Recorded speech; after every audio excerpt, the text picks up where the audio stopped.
Well, good morning and welcome to Zen Live. We have a good show for you today. You know, my daughter gave me a little gift when we were down at Cape Hatteras, and it's when people give you things, quite often there's a hidden something that you should know in the gift. And this is not something that consciously happens. I mean, people don't give you a gift because it just, it's cute or you'd be interested in it or something, or you like this. So I like frogs. And so my daughter gave me and I brought this up at Martini Live the other night, but she gave me a little frog. And there's a saying in Zen that this kind of like popped into my mind, and the saying was, stone, no dog, dog, no stone. Well, I suddenly translated this into shell, no frog, frog, no shell. Now that's kind of a puzzle. What does that mean? Well, it means that if you are a shell connoisseur, and your interest is in shells, if you look at this, you will see, you will be interested in the shell, the different types of shells, and you won't see the frog.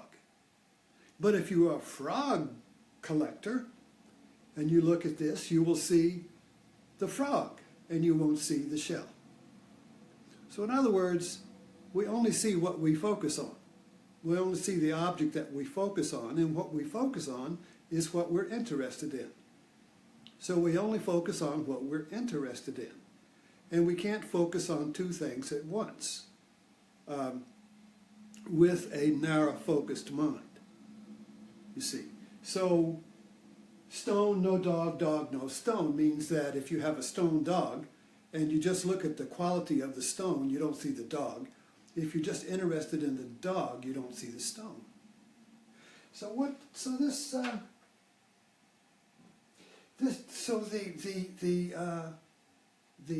Zen here is that there is seen and unseen. Everything is made up of seen and unseen, and we only focus on the seen. So the unseen goes away. So if you've got two hands, the seen and the unseen. Everything is made up of the seen and the unseen. Why is that? Well, if you focus on the little frog, shell frog, you're not seeing the rest of the room. I mean, your awareness is aware of the rest of the room, but you're seeing only this. So this is the scene, and the awareness of the whole totality kind of like goes blur a little bit.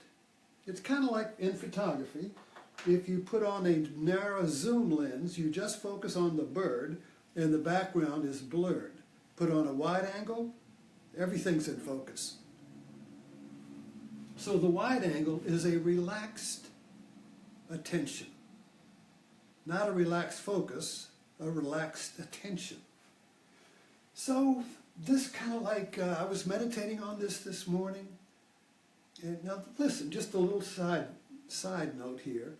The benefit of meditation, the fruit of meditation, is that it trains the mind to relax attention. So if you're meditating on your breath, you don't focus on the breath. You just relax your attention on the breath. And if it strays off, you bring it back. It's a relaxed attention. So if you have a problem in your life, if you focus on it, that's stress. You can't get it done. We'll move to the board in a minute, but you see what I mean? If I'm focused on getting rid of the pain of the problem, it starts building like sticking a microphone up into an amplifier. Wow, wow, wow, wow, wow, until you go crazy. That's called stress. And the reason we have stress is because we're focusing on the seen and we can't see the unseen. That's what unseen means. You can't be conscious of it. You can't see it. You can only be conscious of one thing at a time. So let's look at, remember this? The old woman and the young woman. I showed this before. It's kind of like this too. You see the yin and the yang?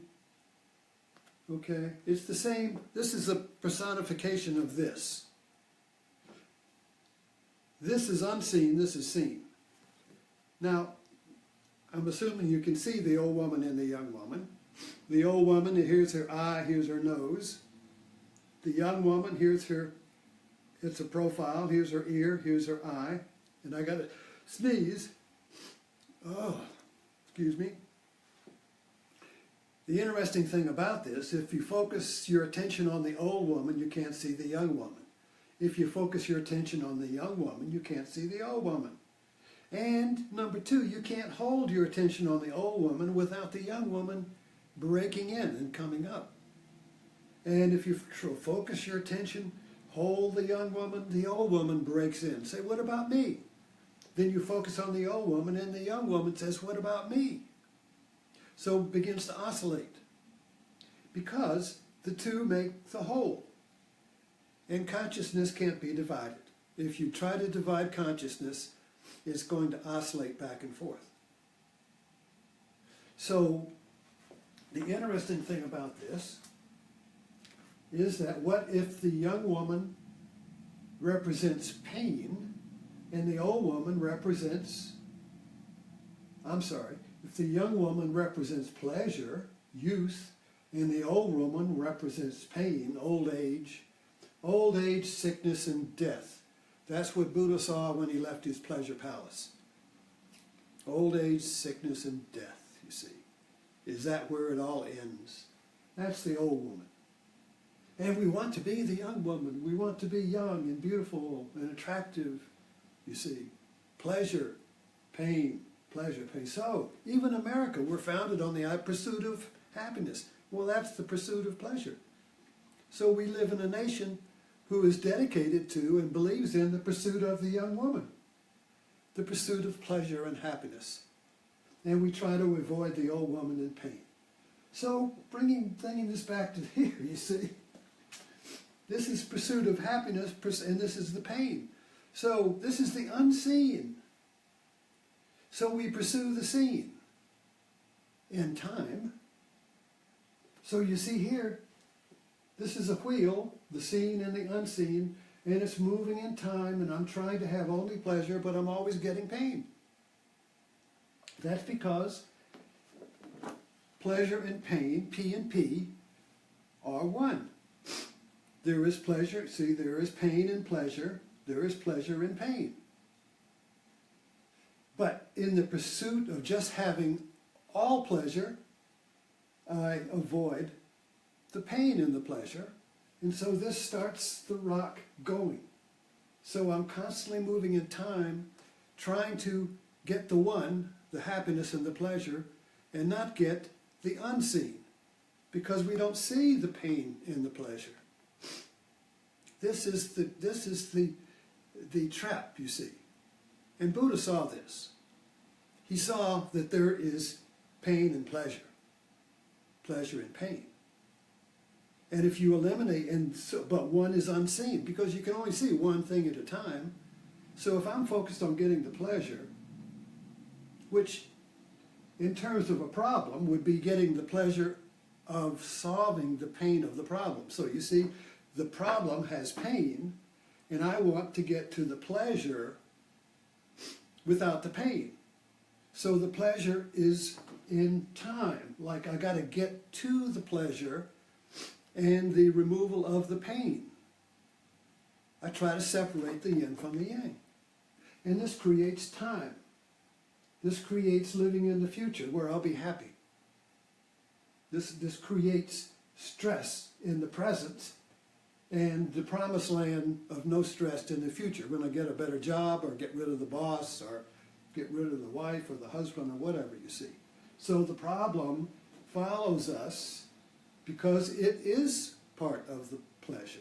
They are one, but we see them as two. So then I got this little, I've just been full of it this morning. So this is one of my favorite little Buddha things. And I just suddenly saw the meaning of it. Now this is a nonverbal message. What's the nonverbal? What's the teaching here? What is the teaching? Okay, the teaching is, at least I saw this morning, was what's missing here? What's unseen? Well, what is unseen is this weight. The hands are holding this weight. It could be the world, it could be anything, but it's heavy. And it's so heavy that it kind of like compresses him down a little bit, see? And here's these big fat old little Buddha belly, full of energy, full of prana, and it's got the navel, that's the center of gravity. But he's laughing. So he's holding this unseen weight and he's laughing, as if to say, I'm holding up the world, and also the other message is the hands. Why are the hands? This is very hard to do. It's not a yoga posture when I used to do yoga. I don't think I did this. They don't want to bend that way, you see. So the hands pointing at each other are the two yin and the yang pointing at each other. So also, what is the hand? One of the most famous Zen koans, I'll tell you what it means. What is the sound of one hand clapping? Well, two hands clapping is the problem. What is one hand clapping? The one. The one is when you see that the yin and the yang are one. That the two hands, the pain and the pleasure, are one. And when you see the one, that the pain is, you stop pursuing pleasure, you stop pursuing the solution to the problem. When you realize that what you're pursuing is the pleasure of getting rid of the problem, but you are not accepting the pain of the problem because the pain and the pleasure are one. You see? I just want the pleasure, which is in the future, when I get rid of this problem. But right now, the problem is that the pain and the pleasure are not two, but one. So you can't have one without the other. It's like having up without down. You can't have hot without cold. You can't have in without out. You can't have the inside of this cup without the outside, or the outside without the inside. You see, these go together. That makes a whole cup. So the whole cup is the pain and the pleasure. Whoa, you mean does that mean I can't have any pleasure? No, it doesn't mean that. It means that you can't pursue pleasure as an end of pain. So, what else is up here? The two that is one. Okay, so Zen, to make it, well, Zen gets, I use Zen because when I'm describing Zen, it's very practical. It's everyday mind. It's not some philosophy or tradition or some to wear clothes or go to Japan or something, or whatever. No, it's the formula or the way in which you can transcend or the cessation of suffering or pain. And that doesn't mean physical pain. You hurt your hand, it hurts, that's pain. But it's the cessation of the story of your pain, the pursuit of pleasure, which always ends up in pain. So you have to notice this in your life, that when you pursue pleasure, you're also pursuing pain, because everything turns into you lose it. Everything is lost. There is pain in everything. Maybe very subtle. When you get something, there's a momentary relief from the stress of seeking it, but then you've got it. Now there's the pain, you got to hold it. And you got to keep other people from getting it, or you're going to lose it. It starts decaying. And then then there's a new pleasure, a new desire, a new craving. So Buddha said that the cause of suffering, the second noble truth, the first noble truth was the recognition that pleasure and pain are one. Life is suffering. That means that there is no pleasure without pain. Pleasure is an experience. You see, pleasure is a sensation. Pleasure is the experience of pleasure, and we want to maintain it. But we don't look at what pleasure is. Pleasure is the absence of desire. So I see a donut, I want that, I smell a donut. Oh, I want that donut, I crave that donut. And I feel like, and I know that when I get that donut, I will be relieved of, I will have pleasure. But what I'm really getting when I get the donut is the cessation of the desire for the donut. You see that? When I get the donut, there's no pleasure in the donut. It's just a donut, you see. There's no pleasure in the donut except for those who desire the donut. If you don't desire the donut, you don't even, you can eat it or not eat it. It doesn't make any difference. But if you crave it, you see, what are you craving? Well, I'm craving this object that I smelled, and the smell awoke the desire, and the desire awoke the need to be free from the desire, which is painful. If you ever look at desire or craving, it's painful.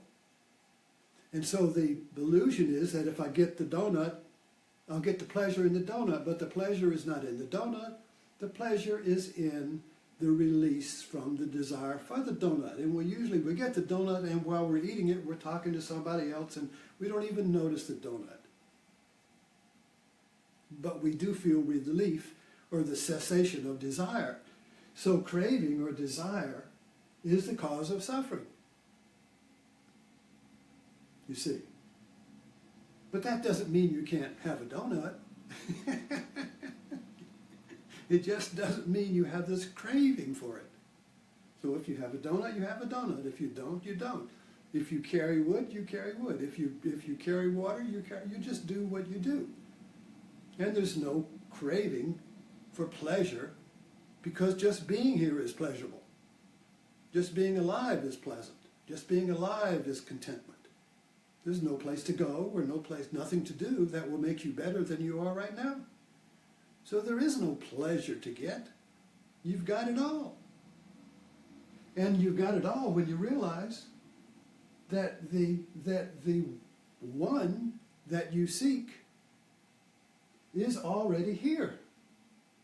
And it's already here because you see that there are no problems that do not contain the solution. There's no problem. The problem becomes pain, and we seek to get out of it in the future, but the solution to the problem is always here. And we can only see the solution to the problem when we relax our attention on the future solving of the problem. So when you relax your attention, yet at the same time you don't wander away from the problem, you're like a cat that watches a mouse hole with a relaxed attention. Ever watch a cat? They're relaxed attention. But they're like a coiled spring. If that mouse appears, boom, they're on it, you see. That's this relaxed attention. So there's no stress in the cat watching the cat. So there's no stress in relaxed attention. There's only stress in focused attention. I got to get it. I got to get it. What is it? What's the answer? I got to get it. I got to get it. You see, that's stress. You don't have to get it, but if you don't have to leave it either. So if that's called meditation. Meditation is just putting relaxed attention on a subject that you want to penetrate, that you want to know. There is a mystery. British mysteries are all about this. There's a mystery. Who did it? So you relax you don't leave it, you don't give it to somebody else, you don't wander off, you don't diddle doodle and whatever. You relax your attention and you follow the clues, but you're not stressed out trying to come to a conclusion to find out who the murderer is to get rid of the tension of not knowing what the murderer is. So there's just a relaxed attention like a cat on the mouse. And so that relaxed attention allows the problem to reveal what's unseen. That allows the problem to what you're focused on, that allows the scene to reveal the unseen. You see? That allows, this is the scene, this is the unseen. When you relax your attention and stop just focusing on what you can see, that allows the unseen to come into view. And when it comes into view, you don't really see the unseen, but knowing suddenly snaps into place. Aha, I know. I see. So that's called satori in Zen, or kensho. It's the sudden surprise of seeing the seen and the unseen together as one. And you know. And knowing means the mind is not divided into the seen and the unseen, which is a problem, because everything has the unseen with it. You can't see anything that doesn't have the unseen. It's the unseen that makes the seen possible. It's the unseen. If I hold this frog up, this frog is not standing by itself in the cosmos with no other. This is in the context of this room and me, and so if you just see the frog, the unseen is my hand, me, the room, Blackstone, Virginia, the whole earth is the unseen. The whole cosmos is the unseen, and this little frog is the seen. But it doesn't exist outside of the unseen. So the unseen is part of the seen, and the seen is part of the unseen. You see how this goes? The unseen and the seen. So we only see the unseen when the context, we only see the whole, which includes the unseen and the seen, when we relax attention, but we don't leave what we're, the meditation. So we'll stop there and pick up this thread. And I wish you would, if you make this is kind of like a running dialogue on my Facebook here. So if you do, I would encourage you to make some comments so we could pick up the dialogue and follow this thread out, online, and that and also it helps me to know that somebody's out there. So you're the unseen. I'm the seen, you're the unseen. Make yourself seen. Thank you, and I'll see you tonight.